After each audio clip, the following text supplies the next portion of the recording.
Hi hello నమస్తే, నేను మీ ప్రశాంతి. ఈరోజు white hair in childrens, prematured grey hair.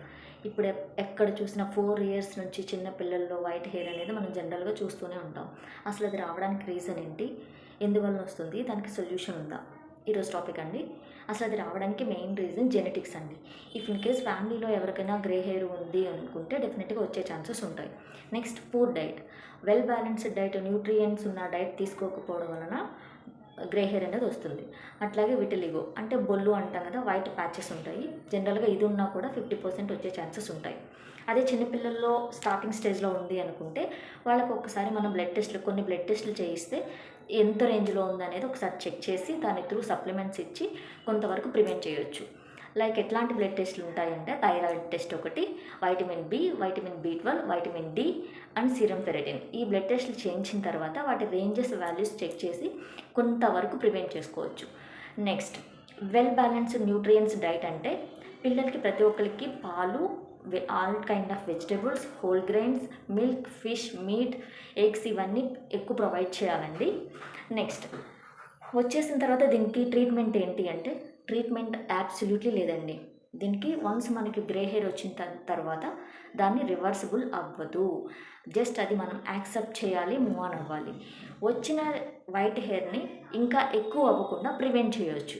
Okay, అది కూడా ఓన్లీ మన వెల్ బ్యాలెన్స్డ్ న్యూట్రియంట్స్ ఉన్న డైట్ త్రూ మాత్రమే కొంతవరకు మనం దాన్ని ప్రివెంట్ చేసుకోవచ్చు. ఓకేనా. ఇంకా దీనికి ఏంటి అంటే కొంతవరకు కొంచెమే ఉంది అనుకుంటే ప్రాబ్లం లేదండి. 17 ఇయర్స్ లోపు పిల్లలకి అది మోస్ట్లీ మంచి. ఇప్పుడు మన కర్రీ లీవ్స్ కానీ, కలోంజీ సీడ్స్ ఆయిల్ పెడతారు కదా, కలోంజీ సీడ్స్ అవి ఉంటాయి. అది కొంచెం డబుల్ బాయిల్డ్ మెథడ్లో హీట్ చేసి వాళ్ళకి అప్లై చేస్తే జస్ట్ కొంతవరకు ప్రివెన్షన్ ఉంటుంది. నెక్స్ట్, ఇంకా వేరే ఆప్షన్ ట్రీట్మెంట్స్ అయితే ఏమీ లేవండి. ఇఫ్ ఇన్ కేస్ ఎవరైనా ట్రీట్మెంట్స్ ఉన్నాయంటే అబ్సల్యూట్లీ అది రాంగ్. ట్రీట్మెంట్ ఏం లేదు. ఇంకా ఎక్కువ పెరగకుండా మాత్రం కంట్రోల్ చేసుకోవచ్చు. నెక్స్ట్, ఇంకా బయటికి వెళ్ళాలి పిల్లలకి. ఇప్పుడున్న నవేడేస్ పిల్లలు ఏంటంటే స్లీప్లెస్నెస్ అండి, నిద్ర ఉండట్లేదు, స్క్రీన్ టైమింగ్ ఎక్కువైపోతుంది. సో స్క్రీన్ టైమింగ్ తగ్గించాలి, ప్రాపర్గా వాళ్ళకి స్లీప్ ఉండాలి. అట్లాగే నెక్స్ట్, స్ట్రెస్ ఎక్కువ తీసేసుకుంటున్నారు పిల్లలు కూడా, ఆ స్ట్రెస్ లెవెల్స్ కూడా తగ్గించాలండి. ఓకేనా. ఇంకా ఏం చేయాలి, ఎక్కువ వస్తుంది పిల్లలకి, సెల్ఫ్ కాన్ఫిడెన్స్ ఉండట్లేదు అనుకుంటే జస్ట్ ఎప్పుడైనా అకేషనల్గా ఎక్కువ హెయిర్ వచ్చేస్తుంది, వైట్ హెయిర్ ఎక్కువ ఉంది అనుకుంటే డైస్ వేసేస్తాం. అది చిన్నపిల్లలని కూడా చూడకుండా డైస్ మనం అడ్వైస్ చేసి ఓన్గా వేసేసుకుంటూ ఉంటాం. బట్ డైస్ కూడా వేయొద్దండి.